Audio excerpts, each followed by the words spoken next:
Bonjour, il n'y a pas d'âge pour créer son entreprise dans l'artisanat. En revanche, il y a de nombreuses possibilités de se faire accompagner, comme va le montrer l'exemple de Boris Leroy, fondateur d'Ecoban, accompagné de Sadia et Sally de la Chambre de métier et de l'artisanat du Val-de-Marne. Bonjour à tous les deux. Bonjour. Et merci beaucoup d'avoir accepté notre invitation. Boris, vous êtes assez jeune.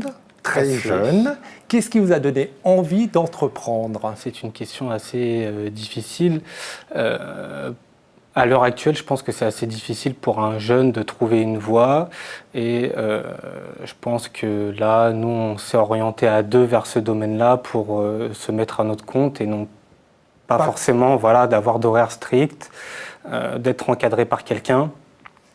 Donc là, on fait notre propre bout de chemin et Et alors, est-ce que ça veut dire que c'est un choix un petit peu par défaut et vous vous êtes dit, la situation économique n'est pas terrible, trouver un emploi salarié, ça va être compliqué, donc je crée mon emploi ? Non, pas du tout. Non, pas du tout. C'est quelque chose de volontaire. À la base, c'est tiré d'un voyage. On est parti au Costa Rica. Bon, ça a été un long tour du monde où, au final, on a atterri au Costa Rica, où il y avait effectivement de nombreuses cabanes, donc on peut appeler ça des hôtels cabanes, où j'ai vécu des nuits incroyables. Et du coup, en rentrant, on a étudié avec Madame Essaeli le business de la cabane et de l'hébergement insolite, et on a trouvé qu'il y avait une place potentielle, et on a creusé là-dedans, et on en est arrivé là. Est-ce que c'est un profil typique des entrepreneurs que vous recevez à la Chambre de métier de l'artisanat, des jeunes qui reviennent d'un tour du monde et puis qui se disent tiens, je vais créer mon activité, je vais aller voir la Chambre? Non, pas du tout, surtout de la part d'un jeune. J'ai trouvé, la première fois que j'ai reçu Monsieur Leroy, j'ai trouvé le projet complètement atypique et surprenant. Mais ça fait peur parce que c'est vrai qu'on n'est pas habitué, c'est pas entre guillemets dans vos repères d'accompagnement de la création d'entreprise. Et quand il y a un projet qui arrive comme ça, est-ce qu'on est un peu sceptique ? Est-ce que ça fait peur à celui ou celle qui devra l'accompagner ? Je ne connaissais pas du tout le marché en fait des cabanes. Donc en l'accompagnant dans son étude de marché, on a quand même passé pas mal de temps sur l'étude de ses concurrents, sur le marché. Voilà, donc, et travailler aussi sa stratégie commerciale. Donc là, on a vu qu'il y avait quand même des besoins en France et un potentiel. Voilà, ça m'a rassurée. Qu'est-ce qui vous avait poussé à aller voir la Chambre de métier de l'artisanat ? Alors là, ça a été tout simplement des petites recherches sur Internet pour me faire accompagner et avoir un petit peu de subvention pour commencer et entamer la procédure qui nous a amenés là. C'était vraiment pour se faire accompagner ou c'était pour essayer d'avoir du financement? C'était les deux. C'était les deux parce que au début, je ne savais pas du tout dans quelle direction aller. Et il me fallait quelqu'un qui du coup sache où aller, qui pouvait m'accompagner de façon sérieuse et non pas juste la famille qui, eux, vont vous dire oui, effectivement, ça c'est bien, ça c'est pas bien, mais sans avoir un avis professionnel comme Madame Essaeli a pu m'apporter. L'accompagnement, ça reste quand même un terme assez vague. Donc, qu'est-ce qu'on entend par accompagnement ? Quels sont les services que propose la Chambre de métier de l'artisanat quand elle dit qu'elle accompagne un créateur d'entreprise ? Alors, la Chambre de métier propose donc un accompagnement à la création d'entreprise dans des dispositifs type NACRE, où on accompagne gratuitement le créateur. Et donc ça veut dire quoi ? Parce que je veux être pédagogique, ça veut dire que je viens avec mon idée, je ne l'ai pas forcément formalisée, et vous allez m'aider à formaliser mon projet pour qu'il rentre dans le dispositif NACRE. On monte en fait le business plan, ce qu'on appelle le business plan. En étudiant, donc je vous ai dit, le marché, en élaborant sa stratégie commerciale. Et ensuite, une fois que cette étude de marché est validée, nous passons à l'étude financière, donc la partie chiffrée pour voir l'investissement de démarrage, et ensuite passer donc au choix de son statut juridique et fiscal dans l'entreprise. Après, c'est vous qui déposez le dossier. Dans ce cas présent, donc un jeune demandeur d'emploi, c'est vous qui le déposez pour qu'il obtienne le dispositif NACRE ? Alors, le NACRE, en fait, c'est notre partenaire France Active qui gère ses fonds. Nous instruisons uniquement les dossiers. Alors ensuite, il y a la phase 3 du NACRE, où nous suivons le développement de l'entreprise pendant 3 ans. Voilà, ouais. Donc, M. Leroy a signé un contrat avec la Chambre de métier. Donc, au démarrage, c'est les formalités d'immatriculation à la Chambre de métier, qui sont complexes pour un jeune qui s'y connaît pas. Voilà, donc nous avons totalement banalisé en fait le chemin de la création d'entreprise. Qu'est-ce que ça apporte cet accompagnement ? Et qu'est-ce qui se passe s'il n'y a pas d'accompagnement ? Ça veut dire que sans cet accompagnement, votre entreprise n'aurait pas vu le jour ? Tout à fait.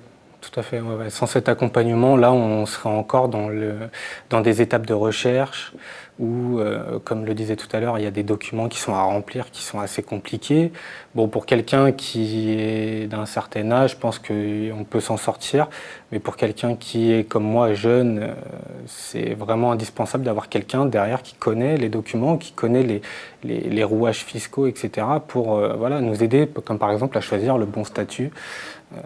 Ce genre de choses-là. C'est quelque chose qu'on n'étudie pas forcément à l'école en plus. C'est ça. À moins d'avoir fait du droit ou ce genre de choses. Là, quelqu'un qui connaît l'administration comme... La Chambre de métiers de l'artisanat, c'est d'un grand secours.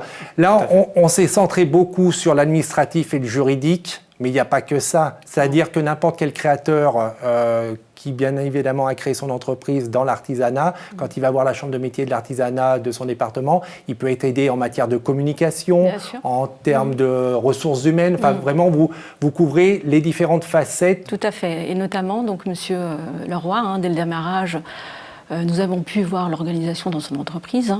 Et donc, mes collègues, que ce soit les conseillers en ressources humaines, en environnement, ont pu aussi l'accompagner et informer sur ces volets.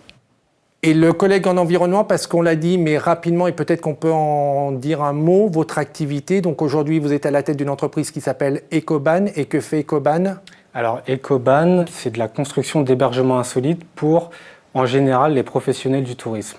Ça peut aussi bien être du particulier qui, lui, va vouloir se lancer dans une activité de maison d'hôte ou ce genre de choses. Mais en premier lieu, ce sont des professionnels qui manquent de place pour recevoir des gens, ou bien qui veulent diversifier leur activité et se mettre dans l'hébergement insolite. Et c'est quoi l'hébergement insolite ? Alors l'hébergement insolite, c'est des cabanes dans les arbres, mais c'est aussi des cabanes sur pilotis, des cabanes flottantes sur des lacs. Bon, ça amène à pas mal de choses, pas mal de formes particulières qui vont créer ce mot insolite. Enfin, ça tourne autour d'un tout, c'est au milieu de la nature, dans l'environnement. C'est plus un mouvement vers l'étude de la nature et l'écoute de cette nature qui nous entoure, plutôt que du tourisme. Non, on est plus dans une optique... Il y a une démarche, une démarche derrière Ecoban. J'en reviens au thème de cette émission qui est l'accompagnement. Est-ce que les entreprises accompagnées ont un taux de survie plus important que les entreprises non accompagnées ? Oui, tout à fait. Alors le taux de pérennité des entreprises artisanales accompagnées est 80%, donc contre 67% pour celles qui n'ont pas été accompagnées. Donc on voit la plus-value qu'apporte l'accompagnement.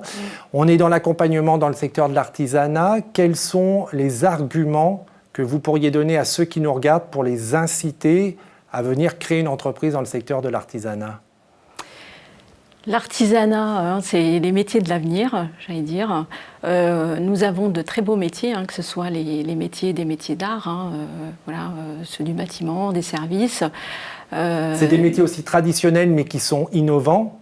Tout à fait. D'ailleurs, nous accompagnons sur tout ce qui est innovation. Nous avons un conseiller dédié à cette facette. Et nous développons aussi tous les artisans, que ce soit au niveau national et à l'international également. Donc on a un conseiller qui accompagne à l'international. On a vu vous apporter de nombreuses formations, de nombreux accompagnements. Oui. Est-ce que ces services sont payants ? Alors, toutes les formations sont gratuites aux artisans qui sont immatriculés à la Chambre de métiers.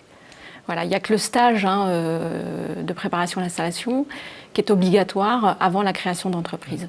Sinon, tout le reste est gratuit. Effectivement. Ouais. Moi, j'ai reçu un grand catalogue avec, il doit y avoir une 50aine de formations diverses avec de la communication, de la création de sites internet, du marketing. C'est complet. Et ce qui fait que vous y êtes quoi, une fois par mois, par exemple, à la Chambre pour suivre une formation ? Non. On peut y aller, effectivement. Il y a certaines dates qui sont à réserver parce que c'est sur toute l'année. Donc si on est en faiblesse vers le marketing, effectivement, il y a un mois dans l'année où dans ce calendrier-là, il y a certains cours, c'est des cours qui sont donnés aux gens qui sont inscrits à la Chambre des métiers gratuitement. Gratuitement. Pour terminer, quel conseil ou l'argument, alors déjà quel conseil vous pourriez donner à ceux qui veulent entreprendre dans l'artisanat, ou l'argument pour les inciter à venir entreprendre dans l'artisanat? Les arguments pour venir entreprendre dans l'artisanat, c'est que déjà d'une part, si effectivement on se rend à la Chambre des métiers, on est très bien accompagné, parce que c'est des gens qui sont compétents et qui sont dans ce domaine-là et qui ne sont pas là pour vous enfoncer et justement pour vous aider. Donc ça, c'est quelque chose que les jeunes qui nous écoutent peuvent prendre en considération, qu'effectivement, ce sont des organismes qui sont créés et qui sont là pour nous aider et non pas l'inverse. Donc ça, c'est un point effectivement que je pourrais valoriser pour dire oui, allez-y. Et ensuite, dans l'artisanat, je pense qu'aujourd'hui, on est un peu entouré de tous les médias qui sont possibles et inimaginables. Et on commence à manquer de gens qui savent faire des choses de leurs mains. Et on arrive quand même maintenant de nos jours avec un peu d'intelligence à fusionner justement ces médias, ces nouvelles technologies avec le travail manuel. Et dans ce cas-là, on arrive à faire quelque chose qui est exceptionnel. Et vous pensez à quoi précisément là? Comme par exemple Ecoban, ouais. Ecoban, où voilà, on a un site internet ecoban.fr, où par exemple, nous, on s'est spécialisé dans des modèles qui sont pas du tout qui sont vraiment différents de nos concurrents. On est sur des formes très courbes, très arrondies, et là justement c'est avec des logiciels 3D, donc c'est de là qu'on arrive à fusionner l'ancien artisanat où c'est de la menuiserie pure avec les nouvelles technologies, donc l'ordinateur, etc., pour faire des choses qui sont très bien. C'est ce qu'on évoquait tout à l'heure.